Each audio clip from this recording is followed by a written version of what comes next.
Mahela, one question related to IPL. You know, I remember 7, 8, 9 years ago when IPL came up as a phenomenon and Lalit Modi came up with this concept. There were many people around the world who hated it, including within India. The purists said this is the death knell of the game. One has to now look at it in hindsight and say that that was completely wrong to say that, because it does look like, and I don't know if you agree with it or not, and that assessment is right or not, it does look like the IPL has actually created phenomenal players across formats. I mean, if you look at some of the talent that's coming out of India now, those guys are playing, they were unearthed by IPL, and they seem to be getting groomed for test cricket, and they seem to be performing well in test cricket. Overall, the qualitative way in which the game has been impacted has also improved. I mean, has been tremendous.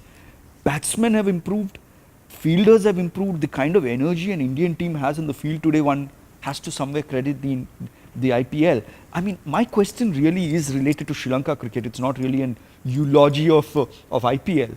Is there an opportunity for a IPL kind of a format to suddenly unearth amazing talent in Sri Lanka as a short-term measure? Yes, and maybe a no as well, because I think it's harder for you to do what India is doing, and for a matter like say Australia's had Big Bash for so many years, but they haven't really unearthed any such new talent. But Caribbean cricket, I mean, you've been seeing the Caribbean. CPL, yes, CPL has ignited the passion for cricket in West Indies. Yes. They still haven't unearthed that much talent, but they have ignited it because but it was dying down. But you can already see it. You can see it. Yes, it's a start. So they are heading in the right direction by doing that. But we are not there. We don't have a tournament. Yes, we don't have a tournament, but we just need to find out whether we have an appetite for a tournament like that, and how can we structure that tournament. Yes, we had a Sri Lankan Premier League, but it was structured in such a way that there was no continuity. Yeah. Do we do it in a provincial structure? Do we do it in a franchise structure? Do we do it in a city-based structure? You just have to sit down and brainstorm and see what would help Sri Lanka. Sure. That's the biggest thing. Coming back to the IPL in India, yes, India has a huge appetite for cricket. So IPL was always going to be good, and they had the right formula for that. Yeah. They put Bollywood and cricket together, and that was a hit. But what you have to remember is, while doing that, India's domestic cricket structure is very strong. The Ranji Trophy, the Dilip Trophy, they play 4-day first class cricket, they play 5-day Dilip Trophy, the last format. The finals is until you get a result. So the Indian domestic players knows how to bat for long periods. Yes.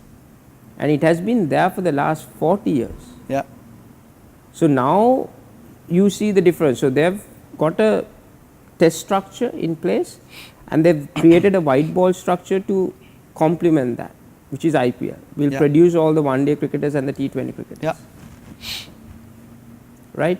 So they've got the balance right. And yes, Sri Lanka can do that. But Sri Lanka first have to do the base first, the foundation. We haven't even laid the foundation yet.